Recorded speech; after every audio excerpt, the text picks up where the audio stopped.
Welcome to Buckets. This is an emergency episode. I don't know when this is running. It might be Friday night. It might be Saturday morning.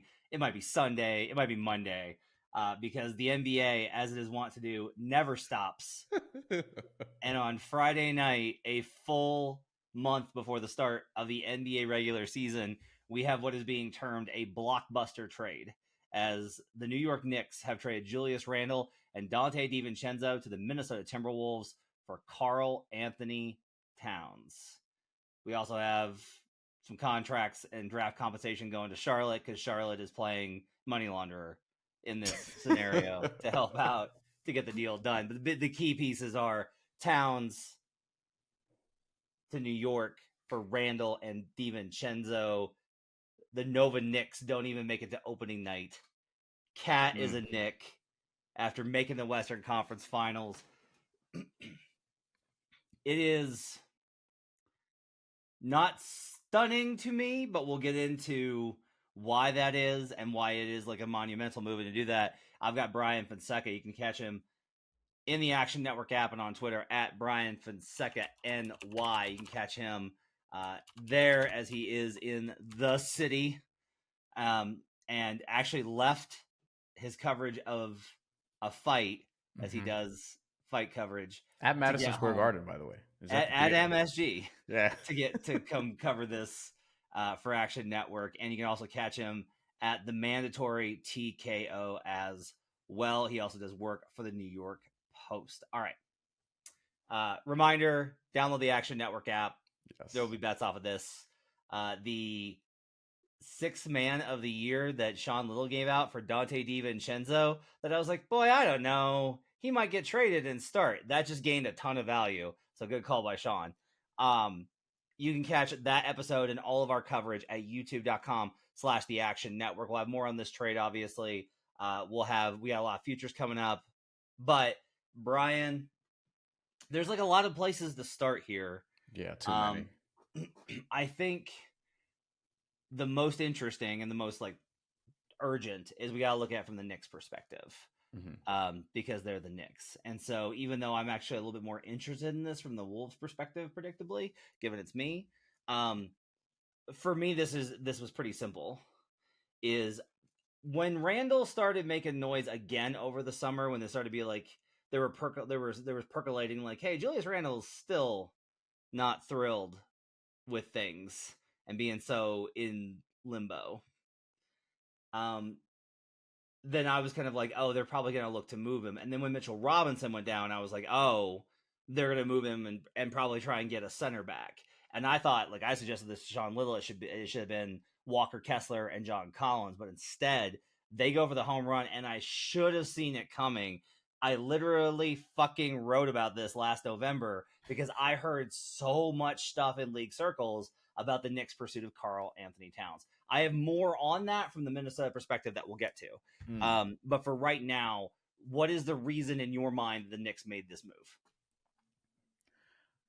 There are a couple different things. One, if you want to start with the non-cynical piece of this, we can go straight to basketball, where Karl Anthony Towns is just a better fit for what they need in terms of, okay, the question was, is Julius Randle going to play the 5? Because Mitchell Robinson's out. And Tibbs has been hesitant to do that, to say the least. Karl Anthony Towns was a 5 until Minnesota got Rudy Gobert. The twosome didn't really click, I think, in the way that they wanted to some degree, but also he has an absurd contract, which is another part of this that we'll get to in a second. But from a basketball perspective, it helps a lot because of spacing, because of how he can complement Jalen Brunson, how Jalen Brunson may not to need to overtax himself and all those different things. We can be skeptical of that, but like on the surface, I kind of get it. Now, from a contractual perspective, this is where it gets dangerous because Karl Anthony Towns is at $49 million this season. That's his cap hit. Then 53, then 57, and then a player option for 61, where he's going to be 32 years old going in 33. And by the way, he'll be extension eligible in a couple of years. Just no big deal, right? If you want to continue running with that. That's important because my whole thing with the Knicks last year in this position was the Knicks were in the most advantageous position in the NBA, where they had the picks, where they didn't have any max contracts Right. on their books at all. And going into it, it was like, is it going to be Embiid? Is it going to be Giannis? Is it going to be Devin Booker? Is it going to be Karl Anthony Towns? And we knew Karl Anthony Towns was of intrigue. Like, that's been a thing. And also, there's the CAA component of this, where Karl Anthony Towns is represented by who? You guessed it. Like, this is important, right? This is how things get done in business. It's not just about basketball, even though people want it to be about basketball. No, a lot of this is just like relationships, back channeling, all those different things. It helps that Karl Anthony Towns has all those different relationships. So a myriad of things go into this, but ultimately, like, this is it. Like, this is the build now. You put in your chips, your draft pick equity into Mikal Bridges. You flipped a couple of important pieces for OG Anunoby. You went out and got Bojan Bogdanovic and then flipped him. Like, all these different pieces sort of led us to now where, okay, the final boss of this, which I can't believe I'm using it in this context, was Karl Anthony Towns. The build is done now. Like, this is what the Knicks are going with. This is it. Yeah, and so when I was kind of sitting down to think about it, I was like, why do you do this deal? And I was like, all right, when I start doing this analysis, I always start with what matchups are you now better at that you weren't before, and what matchups are you worse at? And what I really think is interesting is that this, to me, and I wrote this is a Boston Celtics move. Mm-hmm. Because Yep. they added Mikal Bridges, which gave them even more positional switchability. That if they need to, they can run out Brunson, Mikal Bridges, OG Anunoby, Josh Hart 1 through 4. And the problem was always 5, because it's like you could switch with Hartenstein, but he's gone because Mm-hmm. you want to get Mikal. Okay. You can't do that with Mitch Robinson. Precious Achua was never like, not surprising that they did something at center. I was always like, are they really gonna be in like starting the season with Precious Achua at center? And then it was like, it's Josh Hart's gonna start at center, and I was like, okay, but he'll die by Christmas, and like he'll do it willingly. He'll volunteer as tribute. But I was like, they're gonna do something. But the key here is that if you're trying to match up with this, which is really funny to me because they didn't even lose the Celtics. Like you didn't reach the boss level. Right. You don't need the weapon that you pick up earlier in the video game to beat the boss because you haven't gotten there yet. You haven't even faced the boss. Uh-huh. But all of this to me reads that they're trying to do that, and people will be like, well, no, like Mikhail's just that good of a player, and Towns is a 2-time All-Star, or he's a 4-time All-Star. Julius Randle's a 3-time All-Star. Well, Cat made 3 All-NBA teams. Well, Julius Randle made 2. Like, and so I'm not saying that they're equal players. Towns is better. Yeah. But when I look at this and I kind of think about what does that Celtics matchup look like? You are no longer like, oh God, Mitchell Robinson has to cover Kristaps Porzingis. You're just like, oh, we're switching. And like Towns is going to wind up on Tatum, and that's going to be unfortunate. And Towns is going to wind up on Derek White, and that's going to be unfortunate. But it's not. The counter of that is that on the other end, Porzingis is going to have to chase Karl Anthony Towns on pick and pop situations, and they're going to have to like. It removes the ability for the Celtics to crowd the paint. It removes that ability. They are now able to be like, you guys want to, you want to switch everything and shoot threes? Fuck it. Let's switch everything and shoot threes. Right. Because you do add the self-proclaimed best big man shooter ever. It's actually Dirk Nowitzki, but sure. And so you do add this guy, and Towns is a phenomenal player. One of the things I think is interesting is that I think of Julius Randle as very much an on-ball player. He's more of a point forward. And I think of Towns with the way his game has evolved into much more of an off ball, because he really did kind of learn the last 2 seasons how to play off ball with like he can still be given the ball in post up situations, or especially in triple threat, which is where I wish he would operate more. He can still drive and dunk and finish. Like he has that ability. He is not a only dunks, wide open dunks or threes. He's also not just like a perimeter weapon. Like he does have some shake inside. So he adds some versatility here. It definitely raises the offensive floor. The drawback for me is that when I start being like, well, okay, but when you face the Sixers, if they're healthy, because I know you're like, well, we beat them last year. Sure, you beat that version of the Sixers last year, but when you face the Sixers with Paul George, and theoretically, it's fair to be like, he'll never be healthy, but theoretically, a healthier Joel Embiid. Do I like the matchup of Towns guarding Joel Embiid? No, I do not. And if you're like, well, Mitchell Robinson's going to do that, and they'll go double big. Okay, all right, but now I'm worried because the Sixers will respond by definitely going with small ball around Joel with one big, four shooters. And now Towns is having to do a lot. But those are also, I get it. You're like, we'll figure out those problems. We're more better optimized to beat Boston. I'm just always concerned whenever a team makes a move that I consider or that the general public considers very centric on beating a matchup. I'm always like, oh, so you're going to wind up losing to somebody else because that's how this works. Because the basketball gods are always like, don't plan, don't think you know who you're going to get. It's not how this works. You pointed this out last year as it pertained to the Timberwolves, where they matched up to beat Denver, and it was like, got past Denver in the semifinals. What's next? Right, and here come the Dallas Mavericks. The contracts perspective, I think for the Knicks is interesting, just from a there are going to be teams that are going to say fuck the second apron, don't care, and I think the Knicks are positioned pretty well to be able to do it, in part because they didn't have to give up. The pick they give up, if you're wondering, is the Detroit 2025 1 through 13 protected. It's 1 through 11 in 2026, and then in 2027 it's 1 through 9. That might convey at some point. I would be very surprised if it conveyed this season. Next season, I consider it like a coin flip. I think it probably conveys in 2027. Like, I don't think the Pistons are likely to be a bottom 10 team in 2027. But also, like, if you were like, no, they will be, I'd be like, all right, I'm not going to fight you on it. It's fine. Which is why the Knicks were willing to give it up, because they still have these other picks as to.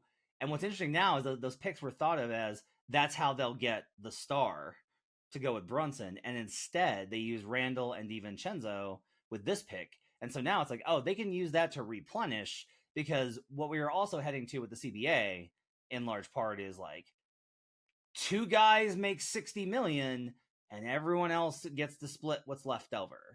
And I don't love that as somebody that thinks role players matter, but it's a system that keeps the star players and the owners happy. And guess what? That's all that really matters in the NBA. And the front offices that have to struggle to fill out rosters and everybody else that does all the other stuff can just go suck it. And I hate that, but that's how it is. So anyway, that's NBA, like how the NBA, right, like most American businesses, squeezing out right, the middle class. Right. Viva la capitalism. Here on this betting podcast. So from your perspective, down the line, I think we can probably agree there will probably, like, the Knicks will have to make changes. But if you accept from the get go, like, look, you have to make changes anyway, then being able to make this kind of a move, I think, makes a lot of sense. I think the overall question, I can tell you, let's talk about how much better they are. Sure, yeah, because Towns really is a phenomenal player. Like, he really is when he's good. And I will say that what sucked about this last playoffs is that the taste that was left after the Maverick series, which was a favorable matchup he should have dominated, and it is a severe disappointment he didn't. Mm-hmm. But it sucks that that's how it left off, because the Suns and the Nuggets both counted him as like a vulnerability, and he won his matchups in both of those. He killed Jamal Murray on switches, and he absolutely annihilated the Phoenix Suns on both ends of the floor, guarded Kevin Durant ably, and was a force inside and out in that Sun series. Like, I was like, holy shit, Towns is doing it. He's beating the charges, and he got all the way to the conference finals, and then the prosecution got him with the evidence of Derrick Jones Jr. That's how it goes. It's like Al Capone getting caught for tax evasion. I have this as on paper. This is just an on paper metric. This is not how I will ultimately adjust their power rating. I have this as a 0.2 upgrade for the New York Knicks and a 0.2 downgrade for the Minnesota Timberwolves from where they were on Thursday. And that feels about right to me. It's not a lot of wins. It's not a big change because ultimately I don't think that Towns makes them better. I don't know yet if I can see a way that he makes them exponentially better. How much better do you think the Knicks are after this move? You mentioned Philly. I actually wanted to talk about this a little bit. Like, if I'm Philly and I'm absorbing this, like this just came across my feed, and I'm Joel Embiid. I mean, I don't know if Philly has much of a like. I think they're just kind of like okay. Like I don't think it makes them exponentially more worried, so to speak, of the matchup. I think whatever their concerns were before in terms of the Knicks having Mikal Bridges and OG Anunoby defending on the wings, that's still going to be there with Karl Anthony Towns. I don't think for Joel Embiid in particular, like it makes a huge difference. Maybe I could be wrong there, but I feel like Philly's not going to alter how they play against the Knicks is the point because of Karl Anthony Towns being there, at least from an offensive perspective. From a defensive perspective, then you talked about Kristaps Porzingis having to chase around Karl Anthony Towns. Joel Embiid may have some of those same responsibilities. And I do wonder from a playoff perspective, like because let's say the Knicks have the moment, or like if Kristaps Porzingis doesn't get right or whatever, but let's just say for all intents and purposes that the Knicks beat the Celtics in the semifinals or something. Is Philly the Dallas Mavericks where they can come in and be like, all right, the Knicks got over that hump, and now you have to get over this one, and Philly plays a different way, and this could be a matchup problem for them. And you talked about how, hey, the Knicks also like they didn't beat Boston before, they didn't even get to play them last year in the playoffs. What happens if because I think Indiana's going to be better this year. I don't know what's that going to look like from a playoff perspective. I still have my concerns, and the Knicks weren't healthy last year in the playoffs, so we'll grant them that. But I think in terms of making them better, like I think it does make them better from a just a schematic standpoint, from a fit standpoint. The problem I'm having though is what we raved about this team last year was their depth. Their depth does take a hit. It's not just Dante DiVincenzo, but that's obviously a big part of it. He looked like somebody who might have been in the direction of getting squeezed, not entirely, but his minutes were going to be cut because his role, remember what it was before, the injuries piled up, and then he had to become the Dante DiVincenzo that we all got to know as the season progressed. But if you're looking at their team now and their rotation, and this is probably something that we should highlight, like it's not as deep as we probably think. And it's Tom Thibodeau. So we're probably going to be looking at big minutes for the highest paid guys on the roster again. So there's a chance that this gets run to the ground again this season. And we're having the same conversation that we had last year, despite this objectively being just a better basketball fit than Julius Randle, because Karl Anthony Towns will give you more off the ball, will give you more spacing and all those different things, despite the fact that Julius Randle, I thought, became kind of underrated as a playmaker while he was with the Knicks, particularly toward the end. Yeah, and like there's a scenario where when we'll get to the Wolves, and there's a scenario where this kind of works. But I think a big thing here is like it's almost being treated as like someone actually asked me, they're like, how are you not upgrading the Knicks more in a trade of Dante DiVincenzo for Karl Anthony Towns? I'm like, okay, you did lose Julius Randle. Like, you did give him up, and Julius Randle, again, multiple time All NBA selection. And like I will say this so that Brandon Anderson does not appear like Beetlejuice and yell because he will be like, that was an absurd selection. I'm just saying that enough people felt that he was worthy for him to get on that ballot and get that selection Multiple times. And Julius really has had some terrific seasons. Yeah. Like Julius, I also like Julius has that dog in him, which is funny because we're talking about a cat. But Matt, that's something that's going to come up. Like there have been Knicks fans that I've spoken to that's their concern. That's their concern is with Karl Anthony Towns. Because, like, I can't prove this, but like we've seen this experience now. He's going into his 10th season. So here's what I'll say. I have maintained that this is the way I have described Cat to others, and this is how it has been proposed to me by multiple people in the league, is that Karl Anthony Towns wants very badly to be about the right things, yes, but doesn't know how to do it. Yeah. That he wants to be a winner, and he wants to succeed, and he wants to not just be numbers. And this is kind of off the beaten path, but I'll go ahead and go there. In part, I kind of blame Kevin Garnett. I thought you were KG going to say Jimmy Butler. no, KG worked with him as his rookie season because it was like, you know, the franchise icon taking over the new franchise icon. Yeah. And that fell apart in large part just because of the relationship between Glenn Taylor and KG, but also I just think that KG probably was trying to teach him stuff about how it was when KG was in the league, and it's a different league now. And you also, I think the biggest thing is you can't fake it. Like, you have to be yourself, and I just don't think that Karl's wired that way. And I actually think that as Karl ages, I think that Cat can be really, it can mature into a really valuable player who understands better the league and the game and his role in it and all these types of things.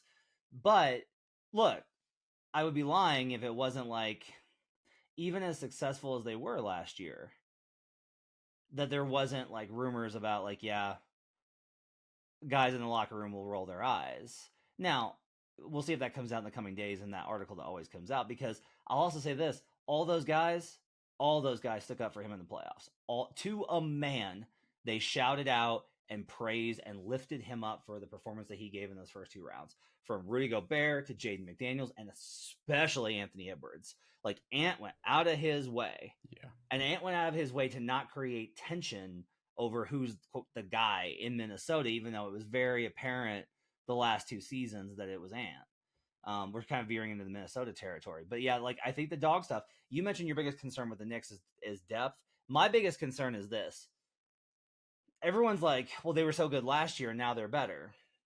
And my problem is, okay, how were you good last year? And the answer really was chemistry. It was, you had this combination of guys, the Nova guys, in like this with heart, with this very specific combination of, and it was a really fun combination of heart and hustle and grit with a lot of 3-point shooting and Jalen Brunson being a motherfucker. And you still have like a lot of those elements. Like, you still maintain a lot of that. Like, you lose DDV, who's a great shooter, but you still have McHale and you still have OG. And now, honestly, like, Cat's an elite shooter. So, like, you still have shooting, but you lose that chemistry that you had. And, like, I said this, like, I was in the Slack trying to warn all of our Knicks fan colleagues about this, because they were like, we're just going to run it back and just add one piece. And I was like, no, you're going to blow it up and change it. And they're like, what do you mean? Why would we do that? I'm like, because you're some fucking Knicks. What do you mean? What do you mean? Like, what are you asking me? And here we are. And my whole thing is, I understand why they did it, because it's like they made a better basketball team, which is the goal. But I worry that, okay, if the success of last year made a team of X amount of talent better because of the chemistry and the style, and you've changed that, what does that look like? And I have the same concerns with the Mavericks. I talked about this in the division preview on them, where I have the Mavericks 55 wins, and I think that there's a possibility they're the 1 seed. I think they could be a wagon this year. But they did fundamentally change what got them to the finals. Like, they are not the same team. So, like, that's part of my concern, is that the Knicks are no longer this Tibbs, you know, starter. I mean, they'll still play the starters 100 minutes, but it's like they're just not the same squad that they were last year. And that change fundamentally makes me kind of go like, all right, well, that's an unknown, and that can be more unstable, and we don't know what that's going to look like. It's also, again, training camp started this week, or starts Monday for most teams. Like, training camp starts on Monday. They have very little time to figure this out before the start of the season. Those are kind of my concerns from a Knicks perspective. So I think the concern with me in the short term is all of that. And also, I saw a couple people say like, oh, Julius Randle like has had a checkered injury history, da da da da. And I'm like, Karl Anthony Towns, maybe quietly, but I mean, he hasn't played more than, and granted, this includes a COVID season and then another shortened season, but hasn't played more than 62 games, but one time over the last 5 years, which is sneaky important. And this is large part because of injuries and things of that nature. Like OG Anunoby, Tom Thibodeau being the coach there, and OG Anunoby's history, and that was a spooky situation last year. And then you're looking at just like, yes, Mikal Bridges has been healthy throughout the course of his career. Maybe that's something that's sustainable. Jalen Brunson, my concern is like, if he's going to do that much, small guards, they don't have very long runs doing that on Yeah. offense. Yep. Maybe the counter is Karl Anthony Towns is going to be the reason he doesn't have to as much moving forward. But with Jalen Brunson, you don't want him to break down in that way. So that's sort of concerning too. We'll see what happens there. And as it relates to just other guys up and down the roster, like Deuce McBride, who everybody fell in love with, he's going to have to take this step over the course of not just a short playoff window, but 82 games and then the playoffs. That's going to, like, Deuce McBride all of a sudden becomes one of the most fascinating players in the Eastern Conference to me. One of the most important players on this roster now, because Dante DiVincenzo's out. You got that extension, and now it's time to like take that next step, so to speak. We'll see what happens there. And then Josh Hart is that sustainable? And Mitchell Robinson overall, just the injury history, it feels like he could be maybe the next one out the door, but I don't even know what that becomes, like what that deal looks like. So yeah, I mean, look, from the injury perspective, Barrett, like Cat's missed time. I don't know if you mentioned this or not, but like Cat missed time last season and then missed 2 months this season. Like only more than 62 games once in 5 years. Yeah. And look, again, that includes 2 shortened seasons, but even in the shortened seasons, he wasn't close. Like the COVID year, he played 35 games, and the year after the 72-game season, he played 50 games. Yeah. Right? You're talking about still a high percentage, that's well over 20% of missed games. And the first season was actually like about half. I don't know where Minnesota ended up because of COVID, but because they didn't even make it into the bubble, they were probably in that 65, 66 range. 35 is just over half. Yeah. And now Tom Thibodeau is reuniting with him. I don't think I'm going to move the Knicks in my conference rankings. We gave out Knicks under as a bet and looked great after the Mitchell Robinson trade. I can't, even if I upgrade them by a half a point, I think I'm probably going to wind up still pretty solidly on the under here. Like Cat's just not a move where it's like everything clicks into place and he's so awesome that I'm like, yes, 53 wins. So I'm definitely like, I don't know whether I'm going to add when those numbers come back up in the market on the under. We'll see if they overreact, because right now we've only got title odds up. Knicks move from, you grab this, which is a good job, plus 950 to plus 700 is the lowest I see in the market currently. Yeah. So a pretty substantial upgrade. What I thought was interesting. Yeah. A little overreactive to me also. Yeah. Well, we talk about this all the time on buckets. If you're looking at this from a betting perspective, never, ever, ever bet after a trade. Ever. Never. No matter how much you like it. If you're like, this is the perfect trade, I love this, this makes them complete. Unless it is a player that is like not on the radar. Right? Like when I knew that OKC, and this was reported, like when I read that OKC was getting a meeting with Isaiah Hartenstein on the night of free agency, and I knew that KCP was leaving, like I bet the Thunder to win the division. Because like that's just like a logical, like Denver's going to be worse, OKC might get better, there's value here. Other than that though, anytime there's a block, like if there's an all-star traded, do not bet then. You don't have to fade it, but just wait. Because almost like if you remember, actually after the Pacers traded for Pascal Siakam, they got worse for like 3 weeks, and then like got better, and the market had already freaked out, and there's actually a little dip that you could buy into. So it was kind of interesting. Okay, let's talk about Minnesota. So I reported last year on this stuff, and I need to go back on and talk about this because, and like I haven't talked to anybody tonight. It's Friday, September 27th. I'm recording this at 1:24 Eastern. I'll follow up with the people that I will talk to tomorrow. But when I talked to people last November, and I was like, hey, I'm hearing a lot of stuff about the Knicks and their interest in Cat. Is there anything to this? And I got told by several people the same thing, which is, one, this was coming from New York. It was certain people in New York that wanted Cat. There's a number of people that makes it easy to point to. The CAA connection you mentioned, very obvious.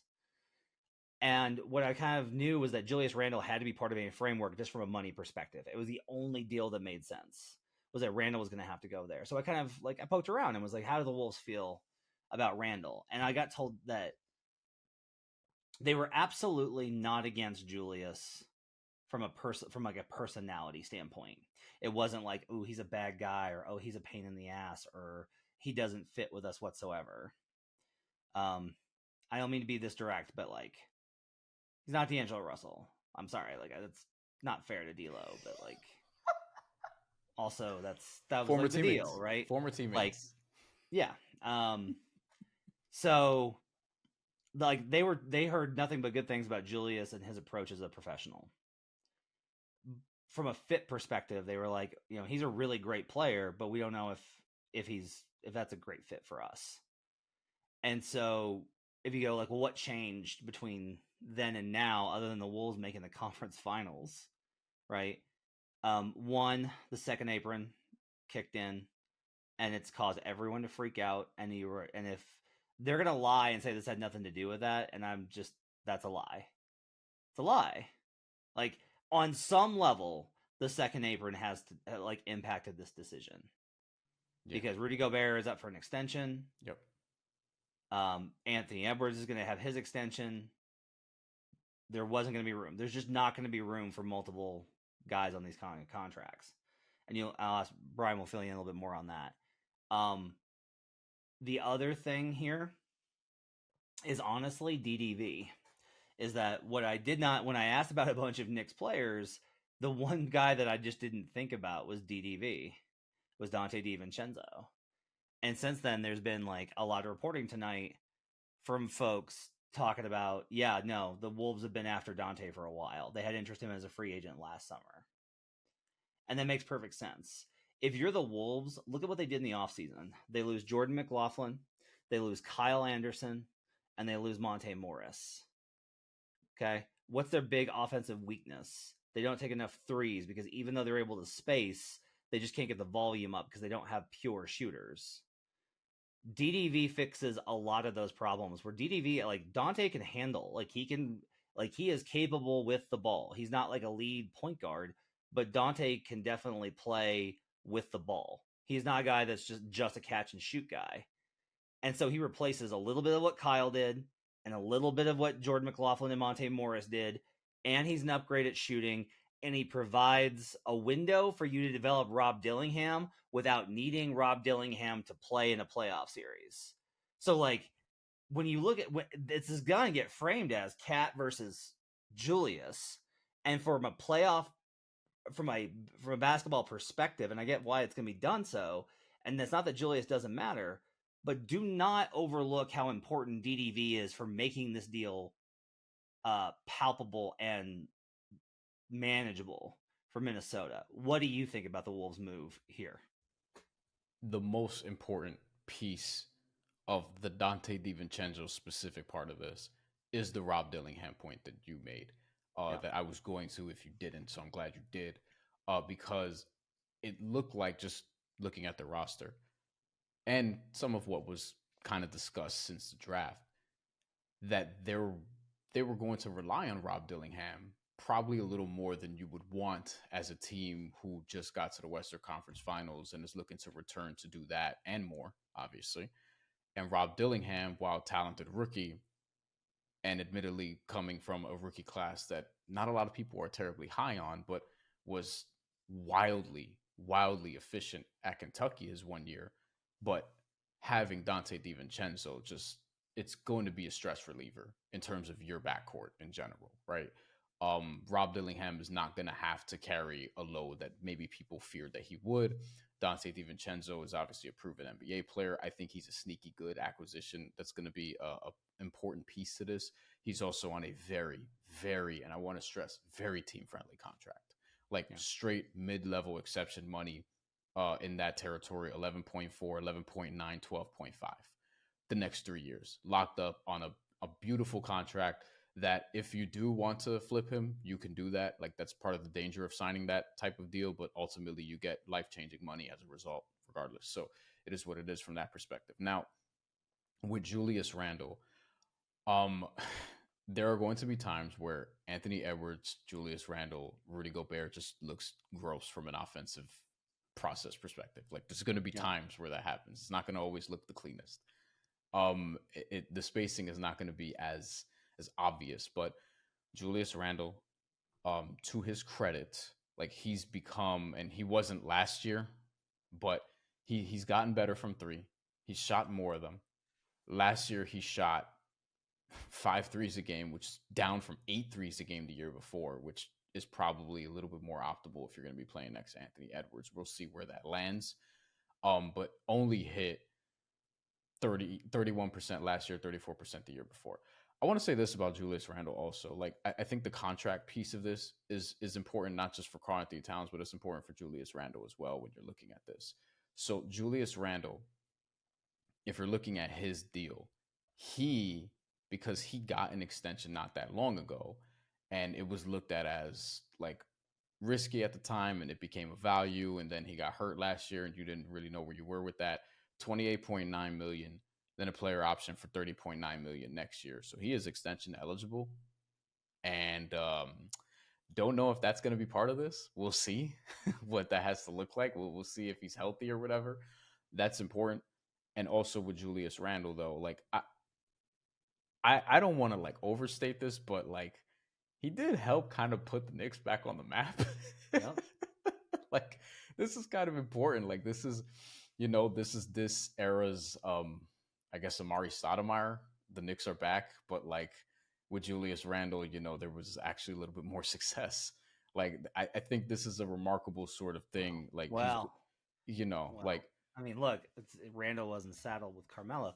I think 5 years. So 5 years. 3 trips to the playoffs. Yeah. The Knicks haven't been to the playoffs 3 times in 5 years. So it wasn't a while.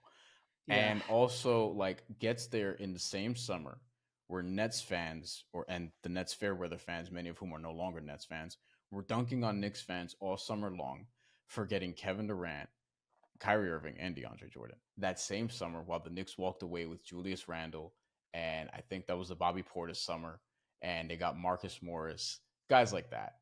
And the Knicks end up coming away with what they came away with, and still like they've had like look at where they are now. Like that's pretty remarkable from that perspective. But as it pertains to how he fits on Minnesota, I have a lot of questions. But from a money standpoint, I kind like I get why you feel like you couldn't pay Karl Anthony Towns what he was going to be making while Rudy Gobert is on your books as well. So I think what's going to be interesting. So there's questions, and those questions lead to more questions with the Wolves. And the first question is this, which is they might just like we might be here next week, and it's just like like this is their guy. Like they're going to extend him, and just you know what? Because if like Julius is gonna be unhappy until he gets that extension. And you can't blame him. The guy broke his leg in like the first game of his career. And those guys the guys that go through that understand you get the money. And he has bounced from team to team to team. And so when you're a journeyman like that, like Julius has been, and you're a guy that's made all NBA, and you're a guy that's taken teams to the playoffs, even if you've struggled there, then that's your priority. And some guys are able to put it aside and be like, that will all work itself out. I'll deal with that later. Like Jimmy Butler, for example. But Jimmy's in a much different point in his career. And so, that's going to, if they don't get a deal done with Julius, then he's going to be in the same surly, making weird Instagram post spot that he's been in with the Knicks at certain times. And that can disrupt things when you're trying to win a championship like the Wolves are. On top of the basketball fit. Because if you just want to say, like, the basketball fit's clunky, like, yes, yeah, 100% it is. Like, their offense is worse now. DDV is a great offensive weapon. But it's almost impossible to get DDV into the starting unit. Because Mike Conley has to start. I don't think Mike's ready to go to the bench. I don't think they're ready for Mike to go to the bench yet. I think they need him too much. I think Anthony Edwards is going to start. They just paid Jaden McDaniels, so he's starting, and Rudy Gobert starting. So that's 4 spots. And so either Julius Randle's going to the bench, and they're playing small, which does not seem like a good thing for copaceticness, or Dante's coming off the bench, and that's fine. Like, you can close with different lineups. But I honestly, the other thing here, Brian, is I really do just wonder, like, I don't know if he's going to be on roster by the trade deadline. I don't know if he's going to be on, like, I haven't talked to anybody. I haven't talked to nobody in the league on this.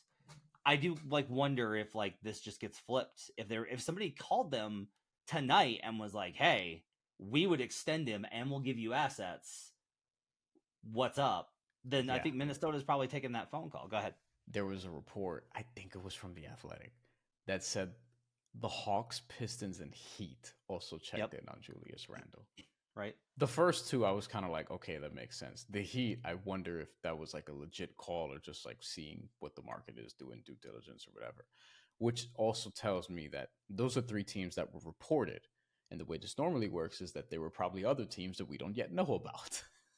So between now and February, it wouldn't surprise me, because you have to look at Julius Randle as an expiring contract. Because guess what? If he wants an extension, that means that he's going to want to test free agency if he could, to potentially get a long-term contract. Now, we don't know what free agency is going to look like next year, because we've already seen one free agency year with second apron concerns, and what's that going to do? Like, I have no idea what his market will be, but I feel good about him getting a multi-year deal for more than $30 million total. He's going to get $30 million next year. Like, he can get more money is the point, at least from a long-term perspective. I don't know about on an annual basis. It depends on like who has what on their books and all those different, nerdy things.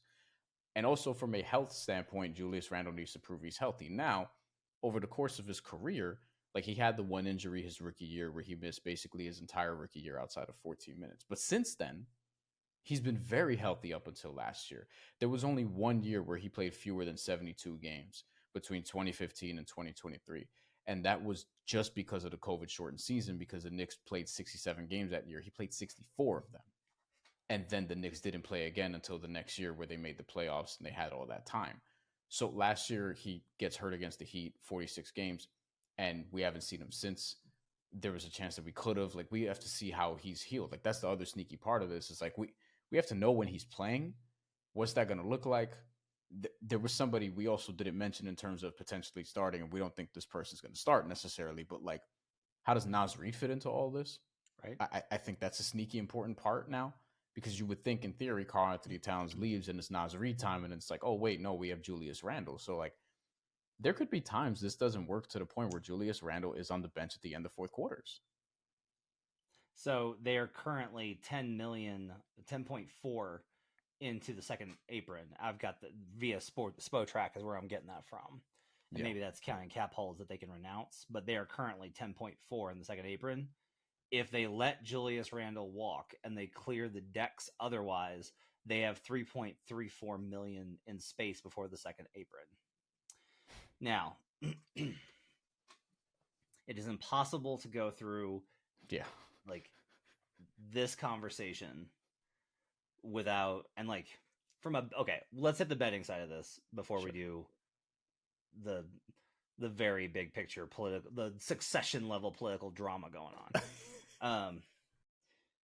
From a betting perspective, I wasn't necessarily in on the Wolves. Like, I'm gonna still have them projected as very high. I just don't have a huge appetite to bet them given the injury and age concerns. This makes them a little bit more unstable.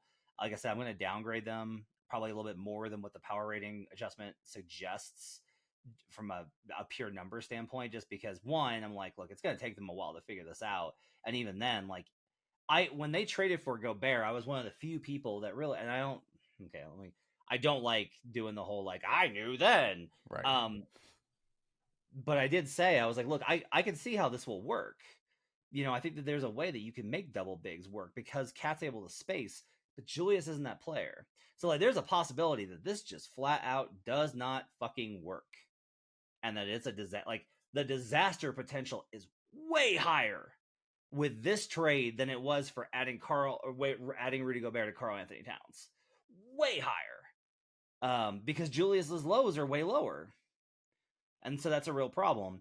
I think this probably adds value on Denver. Joe made this point on Twitter, Joe Delera, and I think it's absolutely true that Denver tonight, I can guarantee when that news came across the wires, they weren't popping bottles, but there was probably some very long sighs of relief from the coaching staff and the front office of not having to deal with that particular combo again. It's just, they're just a little easier to beat now. Just like a little bit. Not much. You know, they're still really dangerous. They're still going to be a problem. And like when Michael Malone gets asked about it at practice tomorrow, he's going to, you know, be like, they're still whatever. I'm focused on my team, yada, yada, yada. But I will just, they were a problem for Denver and they are less so now. Maybe not a lot, but they're on paper, or at least from the outside perspective, from an analysis perspective, you have to think that matchup favors Denver more than it did. Probably strengthens OKC division just because it makes the Wolves less likely to like pull it out if the Thunder have injury issues. And then other than that, I don't think that there's much like betting value to kind of be found here, other than I think Dante DiVincenzo, 6th man of the year, does gain quite a bit of value here. Now it's hard. Can he do that with Nas? Right. Probably not. That's the thing. Yeah, that's the problem here. But other than that, like I don't find a lot of betting value on this. Do you? No, it doesn't make me want to run and do anything in particular. I also want to mention Dallas. I do wonder how this affects potentially them just in terms of a future playoff series, but that's something that's hard to project. I kind of do think this has to lower their playoff ceiling a little bit. Like you would think, you know, especially it says something that you just moved off Karl Anthony Towns, and we're like, yeah, I don't know. I don't know if I can trust you as much in the playoffs. Like, that's who you traded for here. Julius Randle's playoff history, for people who don't know, it's rough. It's and I love Julius, but it's rough. Yeah, like he's been great in regular seasons, multiple regular seasons, been all NBA, and both times it's kind of like, yeah, I get it. And in the playoffs, he's just been brutal.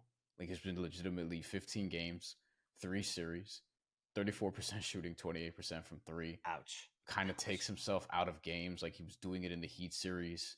He did it in the Hawks series, that first series that the Knicks played when they returned to the playoffs for the first time in 7 or 8 years. And, you know, in that series, like he got his rebounds, but he averaged 18 on 30% shooting from the field in that series. Like this is, and this is a team, like this is the puzzling thing about it. This is a team with obviously championship aspirations. Like they just have that, right? You do the Rudy Gobert trade, you develop Anthony Edwards at the rate you're doing it, you get Mike Conley. Like they're a team that wants to win the title. They feel like they're in the mix, and we talk about them as if they are in the mix. I don't think this solidifies them in any way. And as you pointed out, like with Karl Anthony Towns being the person going out the door, you would think that would improve, but we just have, like, this just raises a lot more questions. I feel like it lowers their playoff ceiling a bit. Not to say that they're going to be definitively bad. Like it might be matchup dependent, but I'm not sure who they're going to match up well against. And I have to see what it looks like. I think their top 7 is good from a talent perspective, and we'll see what Rob Dillingham can do as a rookie, because he's going to contribute. I don't think he's going to be relied upon as heavily now, which is a good thing. But I think they have talent clearly, but I have no idea how this is going to mesh. Okay, so the only other thing to kind of get into here is the ownership stuff. Oh yes, yeah. So if you were, did you just Oh my God, it's almost 2 a.m., bro. I hear you. So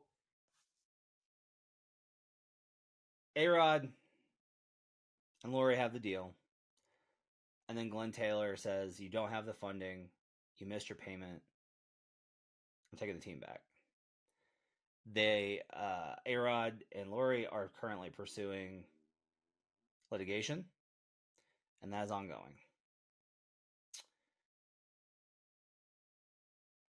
We have seen, here's the thing I don't know, I'm not smart enough to read the tea leaves on. We've seen Mark Cuban sells and is like, oh no, I'm going to stay as the head of basketball operations, and then just kind of like vanishes. And he's doing other things, and Mark's very successful and good at those things he's doing, and he'll continue doing them. the Celtics have a dispute between father and son over the amount of money that the roster is going to cost them in a few years. You have other situations ongoing with the expansion question still being bandied about. You have a new media deal they just signed for $8 billion that doesn't make it to where people are dying to get in the door. Instead, there's like this other thing. And on top of it, the way that I've tried to explain the second apron stuff is this. It is a very real concern for executives. Like, executives care about being able to sign minimum guys if they are desperate with a cluster injury. They care about being able to aggregate money in trades to be able to pull off the kind of deals that can get you a championship and then get you extensions on your job. They care about all of the things that go along with the second apron. But tied into that, the best way to think about it is they made making the owners pay more money in luxury tax prohibitive so that it seems like you're protecting the front office's ability to roster build, when in reality that was done to keep the owners from having to pay more money in luxury taxes. It's a hard cap without a hard cap. And so, look, it's prohibitive to be in the first apron. There's a lot of things about both these teams are going to be in them, right? And Knicks in the second apron, and Wolves maybe in the second apron too. But there is got to be like a question of what is going on where Glenn Taylor takes this team back, doesn't sell, and then they make what is undeniably, without question, a cost-cutting move. And that's just going to lead to a lot more questions about Glenn Taylor and the Wolves, but it also leads to a lot of questions about what is going on with NBA ownership right now. By the way, this is not going to be exclusive to the Timberwolves. Like we're going to see other organizations like do this. I mean, the Clippers situation was interesting and how that played out over this summer. Paul George kind of walked, and it's not like they immediately went to acquire another ginormous salary to add on their books. And that's Steve Ballmer running that operation. Like, people are scared. It begs the question, like, who agreed to the second apron if everybody's so scared of it? But like, this is where we are. Like, the Celtics thing was interesting, and I had written about this, I think, on July 1st, like literally when free agency started, because this got announced, and it was like, okay, why now with the ownership? And we don't definitively know why Mark Cuban left. He won't tell us. And even when he says like his reason why, he's not really telling us the truth. Why is he going to also? With the Celtics, it's like you can kind of look at their books and be like, look at all the money that they have tied up. They have their title. They may have another. But if you have a roster now of just these absurd salaries, and you have like a high number, you're just going to have a shorter window now, because ownership is going to want to get out of it because of all the tax concerns and what's coming down the line. Like, there's probably going to be more parity now, which, I mean, better or worse, I don't know if that's going to be great. It's worked out for the NFL, but like, that's just what it is. It's just going to be more parity now, and keeping teams together is going to be very difficult.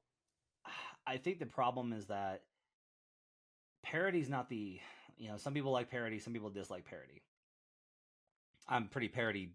I'm pretty pro parity. There we go. But what we're actually seeing is you're not going to be able to attach yourself to a team at all, because the guys are just going to move too much. Mm-hmm. You'll have two guys that are yours, and they're your stars. And in a way that kind of fits with like the NBA model, which is like teams are stars and stars are teams, and fans care about the stars. Everybody else is replaceable. Now, I think that sucks, because I think that you should love the role, like the relationships that role players get, like everyone with the Nas Reed stuff. How cool was that? But you're going to see a lot more of that. You're just going to see like the Nuggets decided that Kentavious Caldwell Pope was just not worth it. Just not. Like, that wasn't a long and painful negotiation. They were just like, yeah, no, sorry, with where we're at, You know, the Clippers with Ballmer, that's been my kind of like the one in the canary. When Steve Ballmer is like, yeah, no, we probably got to let Paul walk. Yeah. That's the one where I'm like, because he was the one that was like, don't care. Make the luxury tax 5 times. Don't care. Do whatever you want. I'll pay it. You know, I want to win a championship. And so the question is just going to be like, with these other teams, what is this going to like? What are these rosters going to look like? Is it literally just going to be like 2 max contracts and a bunch of real low to mid range, like lower mid range guys? And that really does seem like what it's going to wind up being. Yeah, 2 max contracts, couple of exceptions. You know, maybe you use your room exception, maybe you use your mid level if you qualify for it, because that's another thing. It's like, how much mid level are you going to actually have access to because of where your sort of tax threshold is, so to speak. Like, all those different things are going to come into play, and this is, I don't want to go like too macro here, but damn, this is kind of an embodiment of what we're just seeing. Like, you have your stars, you have your entry level, and everyone's just fighting in the middle, or the other 90% of people are just kind of fighting in the middle for what they can get. Like, the NBA is kind of like how a lot of businesses operate, period. Like, from a macro perspective, like, we're losing more of that sort of middle class of player, that role player, in terms of like, how much money are they going to be able to get? Like, how many other Dante DiVincenzo's are you going to have from a contractual standpoint? There are teams like the Heat, for example. The reason why they can never make a trade is because they don't have anybody in between like 20 million and like 10 million outside of Duncan Robinson. Like, this has been the case for a while. So like, you're going to see more of that. You're going to see more teams get themselves into financial situations where they're going to have like, you're going to see their books, and it's going to be like 40, 36 in terms of million. And then it's going to just drop down to maybe like 12, 8. And then it's like, how are you going to even aggregate trades if you're even able to aggregate salaries, rather, to make trades, if you're going to be able to do it? Like, it's just going to get more complicated. And it sucks because, like, if you're a casual fan just following the league, you don't want to have to learn all this shit. And chances are you're not going to, because it's going to be a lot. And there's people who cover the league who will tell you, like, yeah, like, I don't fucking understand every single thing that's going on. Like, there's people who are outwardly telling you, like, it's going to be challenging. And it's like, this is where we are now, because this is what was agreed to. This is what was signed. And this is where we are for the next however many years until the next deal. I don't know it, and this is probably for another episode. I'm not sure the league could just like tear up the contract and then just proceed differently. But it doesn't sound like they can do that, because it feels like I think all contracts are kind of made to be broken in a sort of in some sort of regard, especially at this level. But it doesn't seem like that's an option, at least right now. I think it would be pretty dramatic. It would take an amendment, right? Which I think is just like a complicated legal approach, because if you read the CBA, not a simple document. You can go catch a version of it at the NBPA website. So that's something you can do in your free time if you're a freak of nature. All right, let's go wrap it up for Buckets. Thanks for joining us. Brian Fonseca, MY on Twitter and the Action Network app. We'll have more coverage of this trade, as well as all things NBA heading into the preseason next week. My thanks to David Payne, our producer, Tito, and the video crew. Getting this up at youtube.com/the Action Network. We'll see you guys again next time. Till then, let's get buckets. Bing bong.